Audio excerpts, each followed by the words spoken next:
თუ ბევრჯერ ეცადე წონის დაკლებას, ბევრჯერ იყავი დიეტაზე, მაგრამ წონა მაინც დაგიბრუნდა, გაიგე რომ ეს შენი ბრალი არ არის. შიმშილი და დანაყრება არ არის ნებისყოფის საკითხი.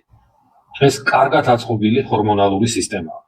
როცა კვებასთან დაკავშირებული ჰორმონები არეულია და არასტაბილურია, შიმშილი ძლიერდება, დანაყრება ნელდება და ეს არ არის ნებისყოფის საკითხი.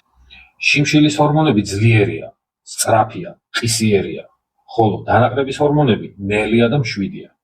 არასწორი დიეტები და არასტაბილური კვება მათ თრგუნავს. უნდა მიხვდე, რომ არც პური და არც ნამცხვარი არ არის პრობლემა.